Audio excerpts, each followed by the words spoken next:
Ladies and gentlemen, the President of the United States, accompanied by Mr. Mark Lasry and Mr. Giannis Antetokounmpo.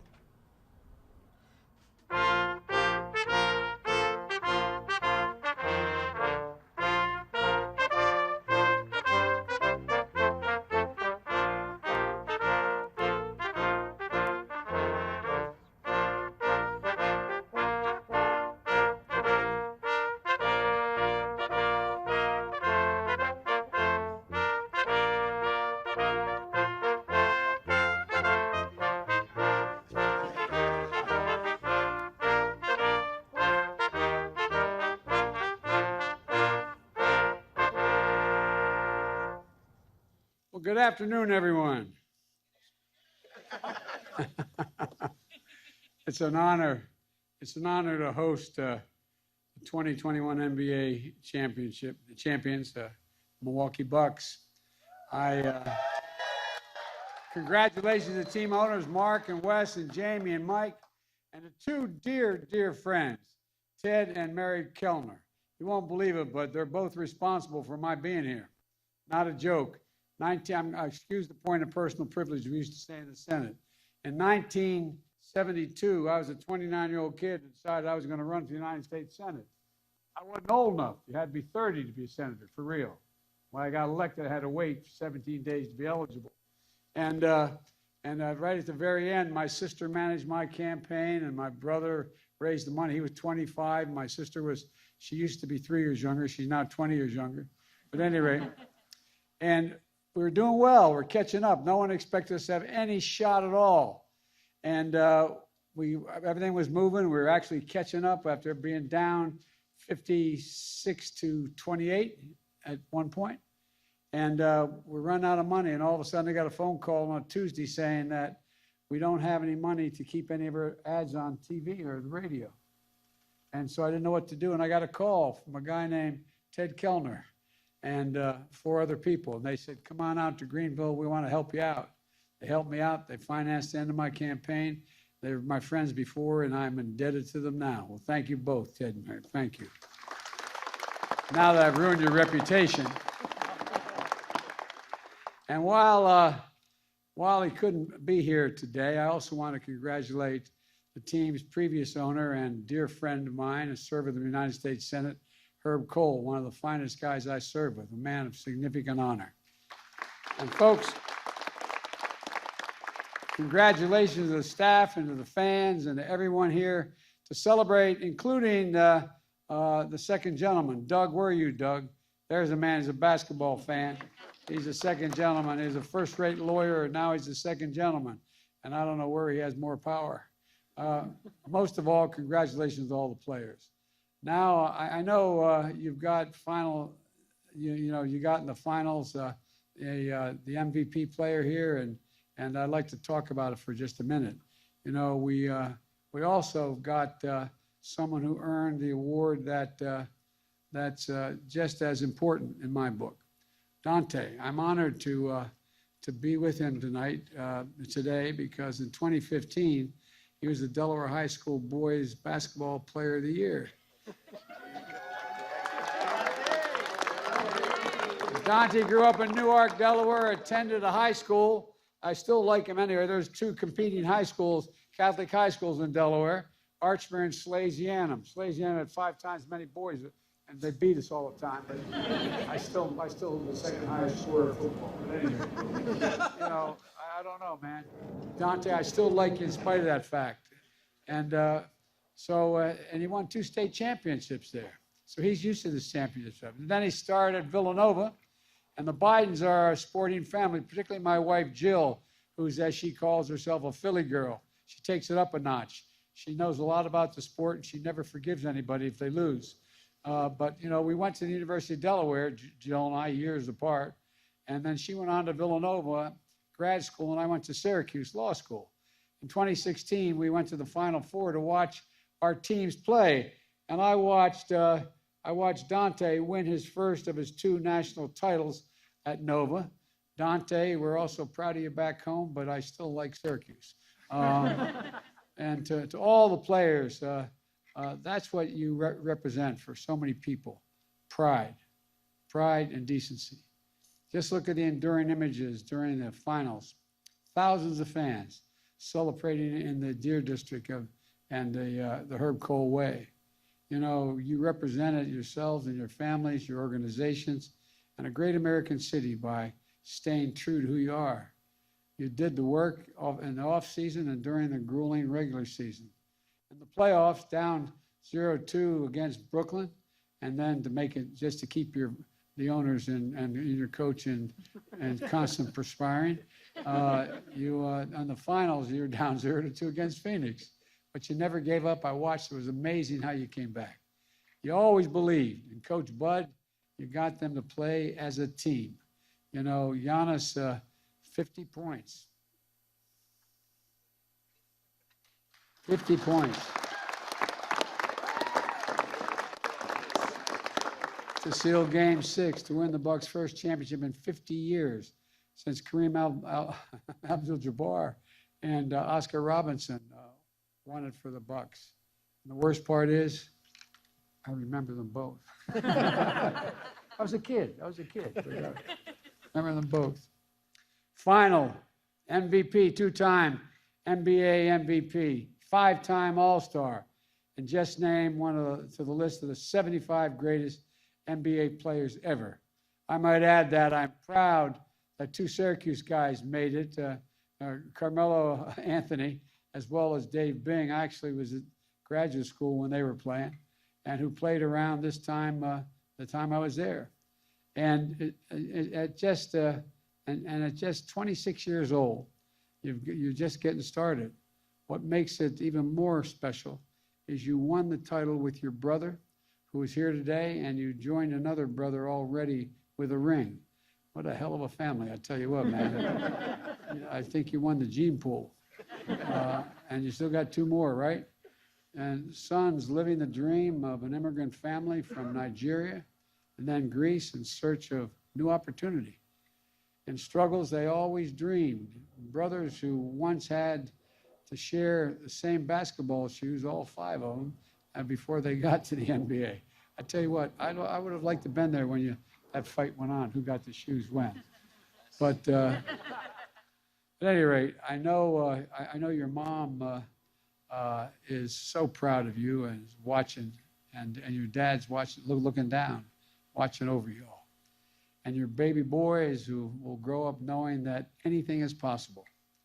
And that's the power of the team's example, and not just winning the title. Last year as a team, you took a stand for justice and peace in the wake of Jacob Blake's shooting in Kenosha, Wisconsin. And you've gotten people engaged. Now, it really mattered. I remember calling your coach. You've gotten people engaged in the vote, in the political process. You've encouraged fans to get vaccinated. You know, I just want to thank you. I want to thank Drew Holiday and his wife, Lauren, who, by the way, is probably a better athlete. You're good, but I tell you what, you married way up, pal. Jill and I watched her. Seriously, we watched her bring home the Women's World Cup in place in 2015 to add to her two other Olympic gold medals. I mean, what the hell, you know? And they're world-class athletes, and they talked about why getting vaccinated is so important, and to protect yourself and those you love and people around you, and it mattered. So I want to thank you both. And I'll conclude with this. This year marks the 75th anniversary of the NBA. During that time, we've seen generations of players define their eras with their styles and the play and their personalities. And we've seen a distinctly American game become the fastest growing sport in the world. The fastest growing sport in the world. When I first went to Beijing to meet with Xi Jinping, he put me on a basketball court. I'm not like these guys, I can play a little bit, but put me on a basketball court. And I'm thinking to myself, everywhere in the world I go, as I travel the world, basketball. And the best players want to come to America, though, in search of possibilities. And through it all, one thing remains constant: the values of the game and of the sport. Teamwork, hard work, respect, and the belief that we can strengthen the bonds that bring us together and stand up for something bigger than ourselves. The first time NBA championship team visited the White House was in 1963, when President Kennedy hosted the Boston Celtics. A few months later, in August, Bill Russell returned to Washington, this time to stand on the steps of the Lincoln Memorial to hear Dr. King and his speech on I Have a Dream from the whole nation. Today, I'm honored to welcome the Milwaukee Bucks to continue that tradition. In sport and in democracy, unity, perhaps, is the most elusive thing and the most necessary thing. But that's who this team is. They're unified. That's who we are as a nation. As we saw over the weekend, with the getting closer to passing the consequential investments in our nation and our people, there's nothing stopping us from working together, nothing. And as one team, as one nation, there's not a thing we've ever failed to do. Never, ever, ever, when the American people have given half a chance to ever let their country down. And just like you've worked together, and watching you has just been incredible. So congratulations, Milwaukee Bucks. The best of luck for the rest of this season. Actually, this is a season just beginning for us here. But all kidding aside, best of luck next year, but you all are the best. You're the best, and it's a great honor to have you here. Now, I think I'm supposed to introduce somebody, but I'm not sure who I'm supposed to introduce now. Joe. I get you guys confused, you know? Come on. Thank you, Mr. President. I also want to thank the Vice President, who we were able to meet earlier today with our family.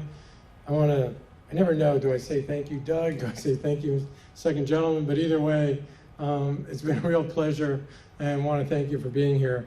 We want to thank everybody here.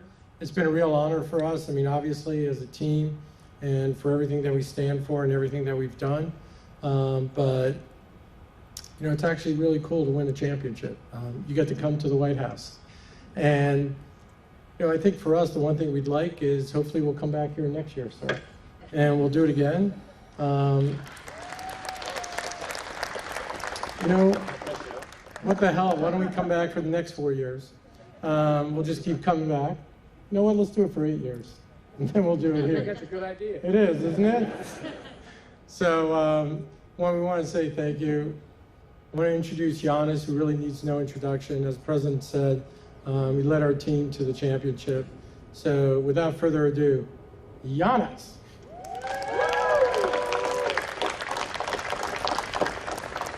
This is awesome. Thank you, Mr. President. Thank you, Mark. On behalf of my teammates, the coach staff, the Bucks organization, we are very grateful for this opportunity. You know, a kid from Sepolia, Athens, Greece, grew up from two Nigerian parents that were struggling every day to provide for us, illegal in a country that they didn't call home at the time. It's an unbelievable opportunity to be able to be in the White House, meeting the President of the United States. I could not be as honored and happy that something like this, I've accomplished something like this in my life. First of all, I want to thank our families. Obviously, our families are a big part of who we are and what we do, and they did a lot of sacrifice during the year for us, enabled for us to win a championship. They're not here with us today, but we always carry them in our heart, and I want to thank our families. They're a big part of what we do.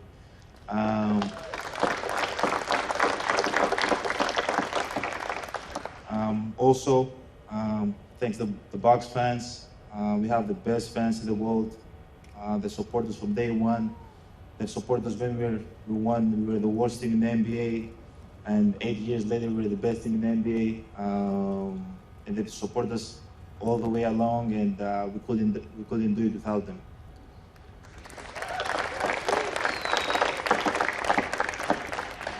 And also, you know, for everybody out there, this is a great example that, you know, with hard work, with sacrifices, if you dedicate yourself and waking up every single day and try to get better in anything you do, in anything you love, and believing in your dreams, we can accomplish great things in life. And man, as I said, I've done that my whole life, and I'm in the White House, and this is awesome.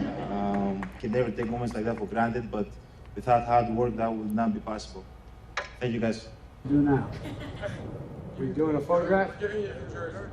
Give me a jersey. Oh, all right. Okay, man. Thank you. All right. Go.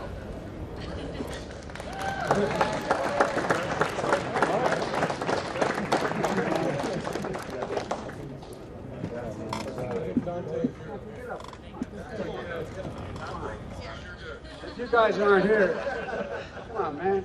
If you guys aren't here, they're gonna think I stole the jersey. There you go. Thank you. Thank you. All right. Now we're doing a picture up here.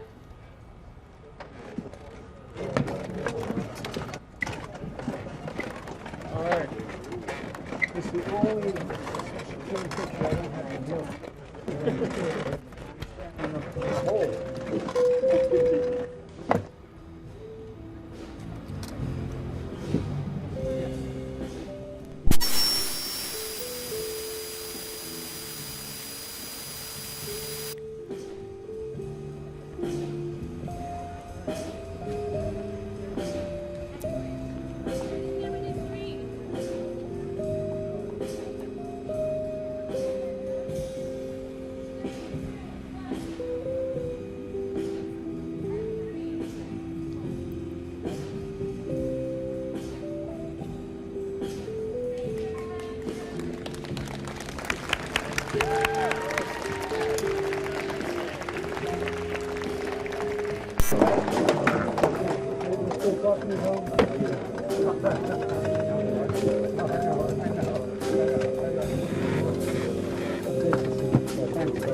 you.